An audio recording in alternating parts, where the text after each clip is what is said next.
Good day, everyone. My name is Irma Simpson, and I'm here today to present to you a research assignment on a selected multinational company to examine a few international strategies to see how successful this company is implementing these strategies. This is for international business, course number MGT 618-2020, CT6, Unit 6, and today is September 27th, 2020. Okay, we will take a look at the presentation outline, which is the introduction, the assignment overview, company selected for the study, which is Coca-Cola, Coca-Cola performance as of August 2020, domestic strategy and international strategies, Coca-Cola domestic and international strategies, managers costs, benefits, risk in foreign markets, and Coca-Cola's managers cost, benefit, risk in foreign markets, advantages and disadvantages of joint venture compared to strategic alliances, in advantages and disadvantages of joint venture, Coca-Cola and joint venture as an international strategy, Coca-Cola business decision that may be a winner or could have hurt them, and I'll give you a summary of the presentation, and the final page will be a listing of all the sources where the materials were collected. Okay, so today we're going to take a look at Coca-Cola, which is a company selected for this study, which is a publicly traded company. The company is headquartered in Atlanta, Georgia, and was started in 1892 by a pharmacist. And the Coca-Cola drink came about by accident, as this gentleman had severe pain and was trying to develop some sort of drink for a painkiller, and as a result this wonderful drink came about. This drink and many other products, over 2,800 products, are now sold in over 200 countries by Coca-Cola. Let's take a look at the company's financial performance as of August 2020. The operating margin declined from 29.9% to 27.7% from the previous year. The non-GAAP operating margin declined from 30.3% to 30%. Global unit volume declined by 16% from prior year. Net revenue declined by 28%, and non-GAAP organic revenue declined by 26%. Non-operating income decreased by 34%, and non-GAAP currency neutral operating income decreased by 25%. Earnings per share declined 32%, which is now 41 cents. And non-GAAP comparable earnings per share declined by 33%, which means earnings per share is now 42 cents. Let's take a look at what is domestic and international strategies. Strategic planning is basically the process where a company develops its short and long-term plans, including growth strategies. And domestic strategies are mainly concentrated on growth within the existing market, or to create a new market within the existing market. International business focus on gaining new markets in other regions of the world. Let's take a look at Coca-Cola domestic versus international strategy. Coca-Cola implements a multi-domestic strategic approach to grow and expand its operations globally. The strategy is to develop and grow independently nurtured subsidiaries, taking in consideration how sensitive the company is to culture, economic status, social status, and other factors. Coca-Cola is also one of the top global successful companies, with the third most valuable brand in this industry. The company design its marketing strategy, which is mostly a combination of domestic strategy to maximize sales and profits. However, the company also operates through some gray market regions such as North Korea and Cuba. However, in these markets, the focus is on sales versus profits because the company's vision is the backbone for a strategic marketing framework where the focus is on people, portfolio, productivity, profit, planet, and partners. Let's take a look at managers and cost benefits and risk in foreign markets. First of all, for any manager to consider entering into foreign market, they first need to do a scanning of the environment, then develop a formulation strategy, and then implement the strategy and evaluate the strategy because there's always favorable and unfavorable situations arising, and you need to reduce the impact of the unfavorable circumstances. The decisions relating to cost and benefits and risk are all operations and compliance, and therefore it's much easier to contain the costs or control the costs because risks are always uncertain.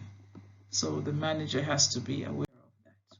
Now let's look at managers at Coca-Cola, cost, benefits, and risk. The managers at Coca-Cola are always gauging the company's cost, risk, and benefits because the company keeps a customer-centric global strategy.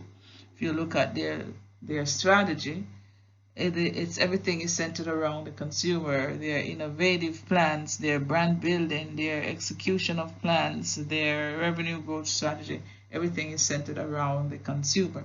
So Coca-Cola, the management team is always aware of cost and risk as the focus is on the brand building and disciplined portfolio growth. The company also believes in continuous improvement with initiatives to obtain desired results, which the bottom line is the flagship brand. Also, employee participation is very important because it is so significant to the company's success because employees are well trained and managed, and they can be a wing for competitive advantage in this market.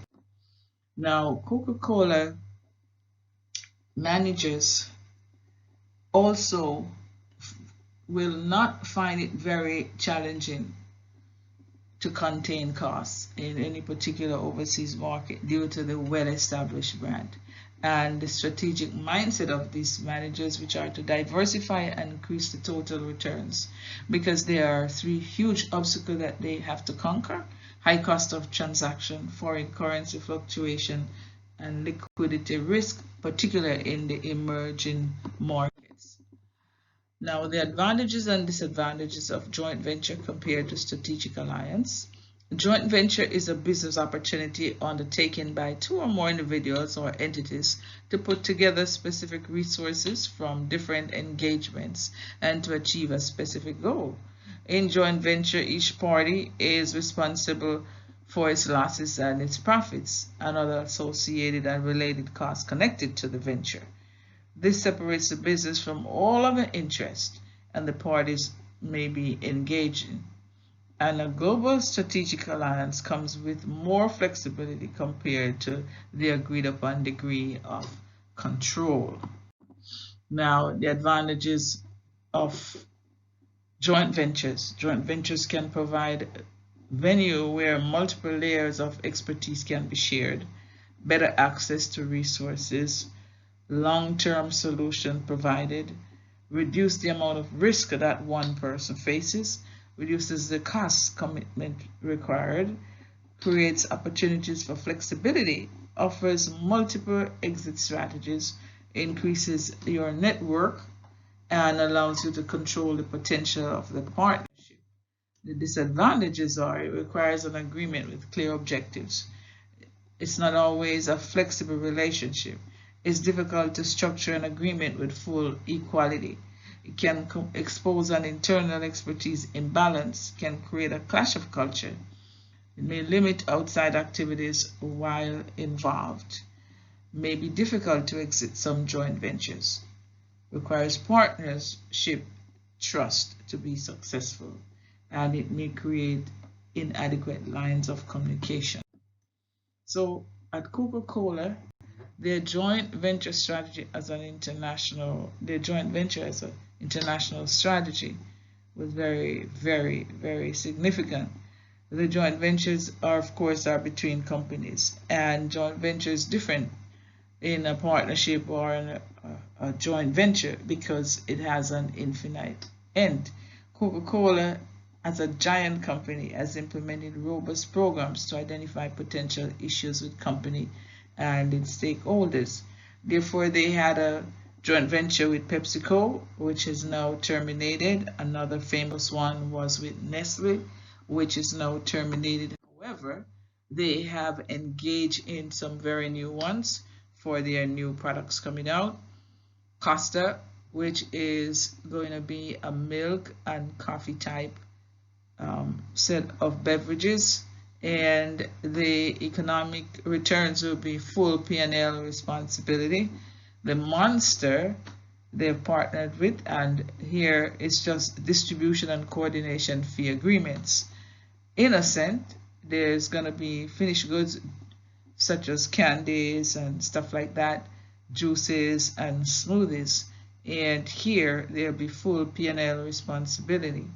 The same thing with Dogadan, where there'll be some NRTD energy teas, and this also has full P&L responsibility. So they might have terminated a few that was not profitable anymore, and they have entered into new ones. So Coca-Cola, what decision did they make that was outstanding?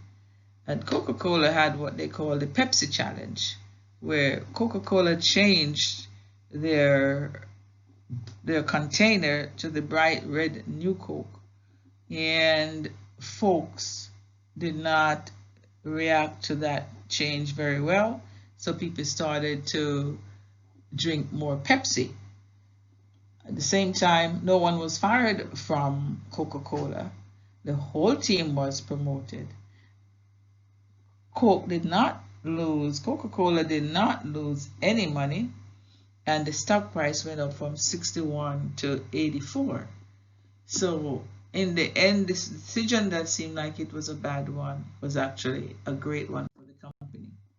In summary, the company enabled the local adoption as a global model, consumer capitalism, as it extended its business across diverse cultures and markets, chasms of wealth and way of life all over the world.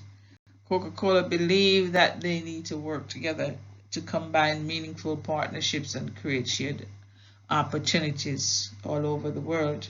Coca-Cola did not see success overnight. It had to overcome a lot of challenges. However, it is well positioned today.